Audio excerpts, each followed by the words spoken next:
नमस्कार, मी राहुल कुलकर्णी.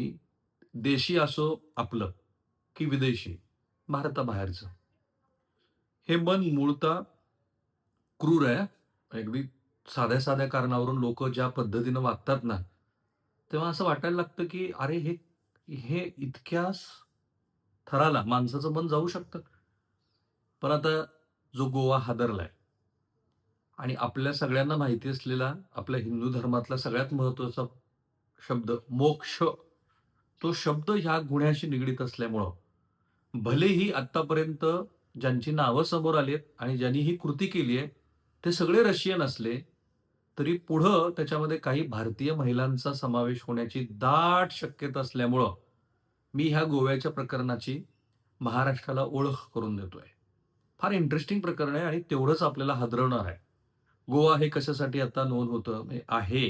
गोवा हे सुंदर पर्यटन स्थळं, खास करून समुद्री किनारा वगळून तुम्ही जेव्हा गोव्याच्या अंतर्गत भागामध्ये जाता, तेव्हा तिथली असलेली ग्रामसंस्कृती, तिथलं असलेलं मराठीपण, पण त्याचबरोबर फ्रेंच, पोर्तुगीज आणि रशियन मंडळीमुळं तिथं एक वेगळ्या पद्धतीचा फ्लेवर आलेला आहे. तुम्ही जर त्या फ्लेवरमध्ये अशा गोष्टी बघता, की ज्या तुम्हाला थोड्याशा म्हणजे आता इंटरनेट आणि YouTubeच्या माध्यमातून ह्या सगळ्या गोष्टी सगळेच जण आपापल्या घरात बेडरूममध्ये आतमध्ये बसून बघू शकतात. जसं सन बाथिंग आहे.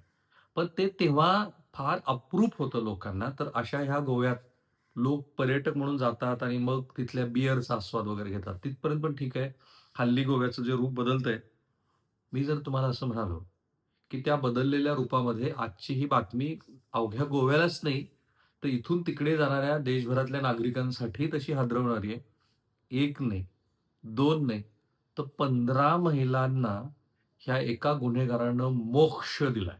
तो त्याच्या भाषेतला मोक्ष आहे. कारण तो सायकोपॅथ म्हणजे अ, बुद्धीच्या दृष्टीनं तो थोडासा भ्रमिष्ट झाल्यासारखा आहे, असं पोलिसांचं प्राथमिक आकलन आहे. बरं कसा दिलाय? तर त्यांच्याकडनं पैसे उकळले, त्यांच्याकडनं शारीरिक सुख घेतलं आणि मागून येऊन त्यांचे गळे आवळून असे पूर्ण स्लीट केलेत. तर ती सगळी कहाणी भयंकरच आहे. पेडणे गोव्यातनं ही कहाणी आहे. मी तर ते सगळे संदर्भ तुम्हाला देतो. मोर्जे आणि हर्मल इथे रशियन महिलांचे खून झाले. त्यानंतर गोव्यात एकच खळबळ उडाली. माध्यमांचा दबाव, स्थानिक मंडळींचा दबाव, पुन्हा रशियन महिलेची हत्या, त्यामुळे विदेश मंत्रालय अशा सगळ्यातनं एक नवीनच ट्विस्ट बाहेर आली. या प्रकरणातला संशयित आहे अलेक्सेई लिओनॉव्ह, 37 वर्षाचा आहे. त्याला पोलिसांनी ताब्यात घेतल्यानंतर मग जी कहाणी बाहेर आली, त्याच्यात त्यांनी 1 नाही, 2 नाही, तर 15 महिलांना मोक्ष दिल्याचं दिसतंय. त्यांनी सांगितलंय. अर्थात त्याच्या दाव्यामध्ये किती तथ्य आहे, ते पोलीस व्हेरिफाय करतायत. त्यामुळे त्यांनी ह्या 15च्या दाव्याला अद्याप कोणताही दुजोरा दिलेला नाही. मी जी सगळी गोव्यातली वर्तमानपत्र वाचली, गोव्यातल्या माझ्या काही मित्रांशी बोललो, त्याच्यातनं हा आकडा आला. तर हा काय करायचा आरोपी अलेक्सोई पैशासाठी महिलांचा खून करायचा. तो रशियन महिलांना हेरून प्रेमाच्या जाळ्यात ओढायचा. त्यांच्याशी संबंध प्रस्थापित करायचा. कडून चालाखीनं पैसे उकळायचा. पण या महिला जर इतर कुठल्या दुसऱ्या पुरुषांच्या संपर्कात आहेत असं लक्षात आलं, की तो त्यांचा खून करायचा. आता ह्या 2 रशियन महिलांचा खून झाल्यानंतर पोलिसांनी काय केलं, तर त्यांनी कोठडीत ही जी विधानं केलीत, त्याचा शोध घेण्यासाठी किनारी भागामध्ये झाडाझडती सुरू केली आहे. आरोपी राहत असलेल्या खोल्यांची तपासणी केली जात आहे. अलोकसाई हा कुठे राहत होता त्याचा शोध घेतला जातोय. 2 दिवसापूर्वी पोलिसांनी दिवस-रात्र विविध भागात फिरून तपास केलाय. हिमाचल प्रदेशातल्या काही पोलिसांना काही घडलेल्या मधल्या काळातल्या एका गुन्ह्याशी संपर्क करतायत आणि यांनी कबुली काय दिली पोलिसांना? त्यांनी असं म्हटलंय, की पेडणे तालुक्यातल्या बामणभाटी हर्मल येथे जी एलिना 35 वर्षाची हिचा गळा चिरून जो त्यांनी खून केला, त्याच्यानंतर दुसरी घटना काहीच तासामध्ये घडली. तिथे 37 वर्षाच्या एलिना वानिवा या रशियन महिलेचा बाथरूममध्ये नग्न अवस्थेत गळा चिरून खून केल्याचं समोर आलं. मग माद्रे पोलिसांनी या प्रकरणात अलेक्सीला ताब्यात घेतल्यानंतर त्यानं सांगितलं, की हे दोन्ही खून मीच केलेत. एवढंच नाही तर गोव्यासह हिमाचल प्रदेशामध्ये मिळून त्यांनी 15 महिलांचे खून केलेत. 15 आणि त्याची सगळी म्हणजे त्याची प्रोफाईल, तिथला एफ-आय-आर हे सगळं मी आता घेतलं माझ्याकडे. मग मला लक्षात आलं, की नेमकं हे कसं घडलंय बघा. तर उत्तर गोव्यातल्या पेरमेन तालुक्यात 14 आणि 15 जानेवारीला ह्या 2 रशियन महिलांचे मृतदेह सापडले. दोन्ही पीडित महिलांची गळा चिरून हत्या केली होती. ही अत्यंत क्रूर आणि थरकाप उडवणारी गोष्ट आहे. आणि हे कसं घडलं? तर वेनोवा ही हत्या होण्यापूर्वी काही दिवसापूर्वीच गोव्यात आली होती आणि कास्तोनोवा ही दुसरी जी आहे, ती डिसेंबर 2024 पासून गोव्यात राहत होती. लिओनोवा यानं दोन्ही महिलांशी वेगवेगळ्या टप्प्यावरती ओळख निर्माण केली. सुरुवातीला मैत्री आणि नंतर प्रेम संबंध निर्माण केले. मग एका पीडितेसोबत, कास्तोनोवासोबत तो लिव्ह इन रिलेशनशिपमध्ये होता. त्याची मैत्री आणि भावनिक विश्वासाचा गैरफायदा घेऊन तो इतर महिलांबरोबर पोचायचा आणि स्थानिक मराठी वर्तमानपत्रांनी लिहिलंय, की त्याने अनेक लोकांना मोक्ष द्यायचं ठरवलं होतं आणि त्याप्रमाणे तो वागायचा. आता त्याची मोडस ऑपरँडी म्हणजे गुन्ह्याची पद्धती कशी आहे बघा. तो महिलांना मागून जाऊन हल्ला करायचा, धारदार शस्त्रानं गळा चिरायचा. एका प्रकरणात पीडितेचे हात बांधलेले होते.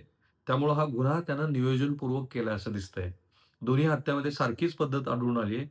त्यामुळं पोलिसांना असं वाटतंय, की हा सीरियल किलिंगचा भाग आहे. सीरियल किलिंगचा. आणि वेगळ्या मराठी वर्तमानपत्रांनी म्हणूनच हा शब्द वापरलाय, की आत्म्याला मुक्ती देणं. कारण त्याने ते पोलिसात सांगितलंय. आता हा जो अलेक्साई किंवा ऑलेक्सी लिओनोव्ह आहे, त्याची प्रोफाईल काय आहे बघा. हा 37 वर्षाचा रशियन नागरिक गोव्यात पर्यटक म्हणून आला आणि तिथंच तो वास्तव्य करून होता. परदेशी महिलांची ओळख वाढवून त्यांचा विश्वास संपादन करणं ही त्याची पद्धती आहे. त्यानं आणखी परदेशी महिला आणि आसाममधल्या 40 वर्षीय भारतीय महिलेची ओळख वाढवून नंतर तिची हत्या केल्याची कबुली दिली आहे. पण सद्यस्थितीमध्ये पोलीस काय करतायत, त्याची जी 14 दिवसाची पोलीस कोठडी आहे, त्याच्या आधारात त्याचं जे इंटरोगेशन होतं त्याच्यावर तपास करतायत. सध्या दोन्हीही महिलांच्या मृतदेहाचं पोस्टमॉर्टम झालेलं आहे. ती जी आसाममधली महिला होती, तिचा संशयास्पद मृत्यू झालेला आहे. त्यामुळे तिची पण फाईल पुन्हा रिओपन केलेली आहे आणि मोबाईल डेटा, हत्यासाठी वापरलेली शस्त्र आणि साक्षीदारांचे जबाब ते घेत आहेत. पुन्हा डिसेंबर 2025 ते जानेवारी 2026 या दरम्यानच्या काळात जेवढे परदेशी नागरिकांचे मृत्यू झालेत, त्या सगळ्यांच्या मृत्यूची फाईल पोलिसांनी ओपन केली आहे. आसाममधल्या महिलेचा अनैसर्गिक मृत्यू झाला त्याची पण फाईल ओपन झाली आहे आणि ह्या सगळ्या मृत्यूंची तुलना एकमेकांशी केली जातीये. हे प्रकरण का गंभीर आहे? तर बळी आणि आरोपी दोघेही परदेशी नागरिक आहेत. पर्यटकांच्या सुरक्षेचा प्रश्न पुन्हा एकदा गोव्यात चर्चेत आलाय.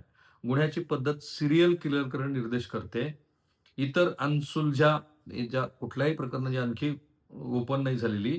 त्यामुळं त्याचा सगळा पुन्हा नव्याने तपास होतो आहे आणि या सगळ्या याच्यामध्ये मोबाईल कॉल डिटेल्स, सोशल मीडियाच्या प्रोफाईल, त्याची हिस्ट्री ट्रॅव्हलिंगची ही सगळी चेक करतायत आणि म्हणून मी म्हटलं, की हा जो मोक्ष शब्द आहे कारण काय होतं मी बघितलंय परदेशी नागरिकामध्ये भारतीय धर्मसंस्कृतीतल्या काही गोष्टीबद्दलचं गूढ असतं.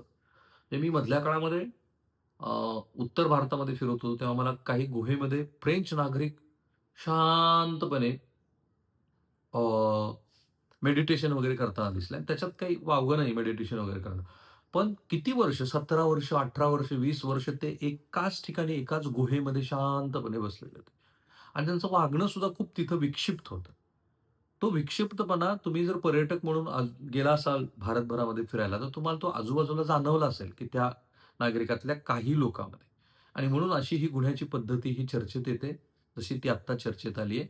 माझं पुन्हा तुम्हाला तेच सांगणं आहे, की नीट अभ्यास करून आम्ही हे जे मांडतोय, ते बघून तुम्ही हे व्हिडिओ तर पहाच, पण ते अधिकात अधिक लोकांपर्यंत जाऊ द्या. महाराष्ट्राच्या घरोघरी जाऊ द्या. आपल्याला सुद्धा सजगपणे कसं राहायला हवं ते शिकायला मिळतं. थांबूया आपण इथे.